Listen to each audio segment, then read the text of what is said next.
Welcome! In this super competitive world of hospitality, success isn't just about filling rooms, is it?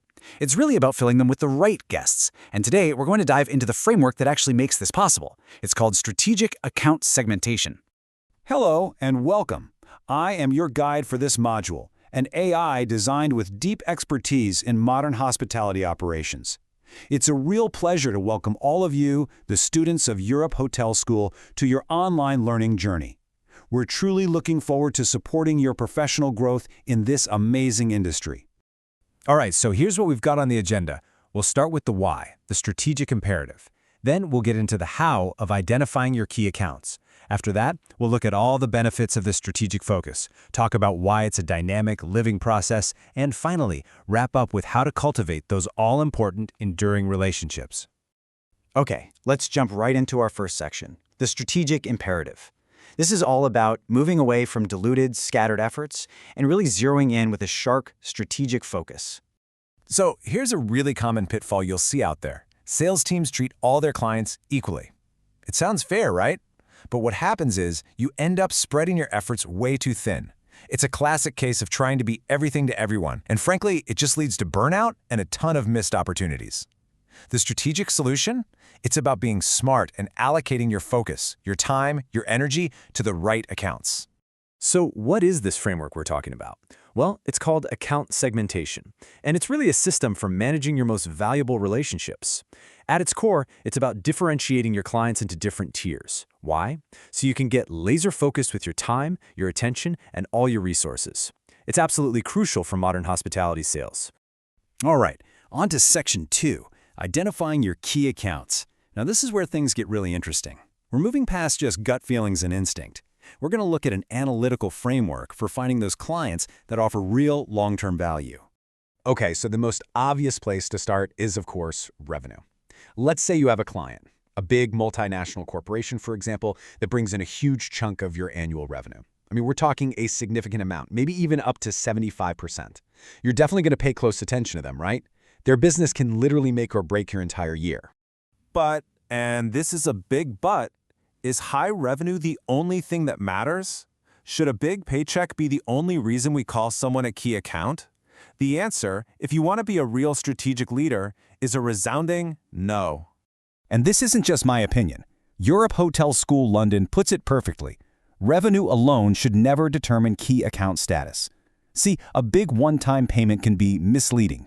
To find true long-term strategic value, you have to look deeper and consider a much broader range of indicators. So, to really get the full picture, we've got to look beyond just the money. There are 3 other key indicators we need to think about: growth potential, strategic alignment, and relationship longevity.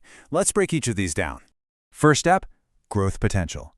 This is all about playing the long game, identifying tomorrow's partners today. Think about it.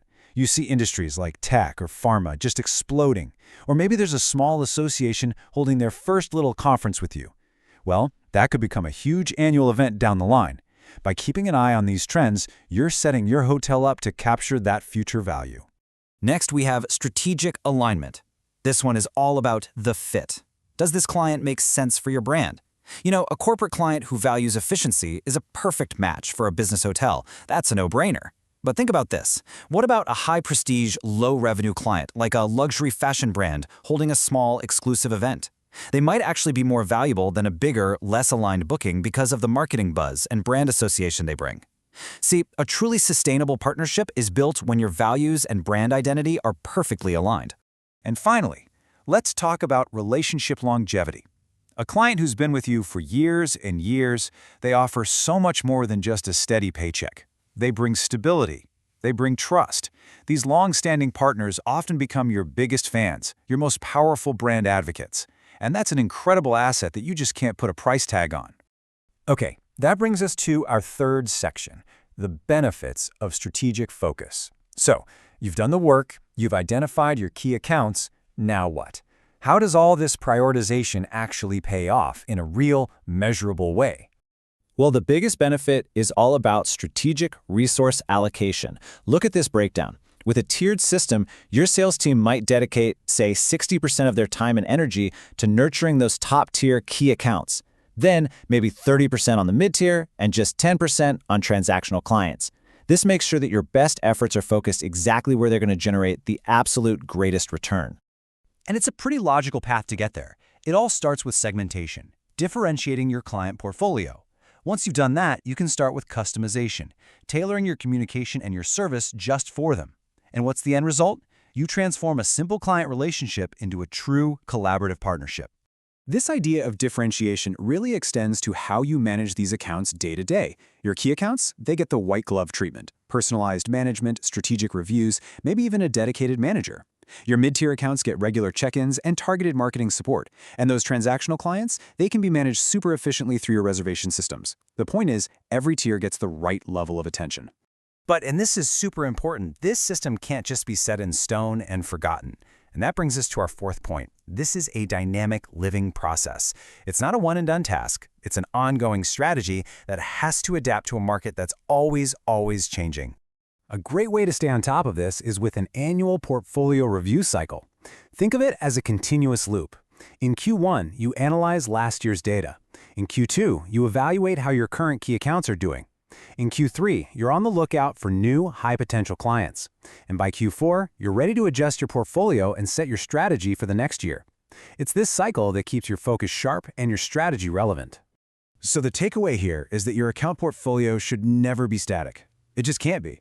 Markets evolve, clients go through restructuring, economic cycles go up and down. A key account today might not be a key account tomorrow, and that small startup could become your next huge partner. You have to be flexible. Strategic agility is everything. And this leads us perfectly into our final section, cultivating enduring relationships.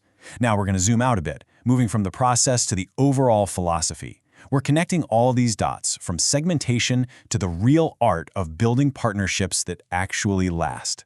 Because at the end of the day, the goal here is about so much more than just revenue. It's about strengthening your entire competitive position by nurturing these collaborative relationships. Like the quote says, your strategic partners often become ambassadors for your brand. They're out there, in their own networks, acting as powerful advocates for you. That's invaluable.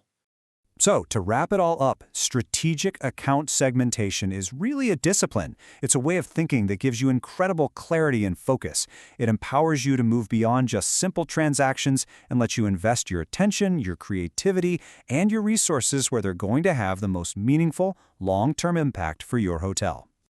So, as you all begin your careers, I want to leave you with a question to think about. Which relationships will you choose to cultivate? Because those choices, the relationships you decide to build and nurture, those are what will ultimately define your hotel's future.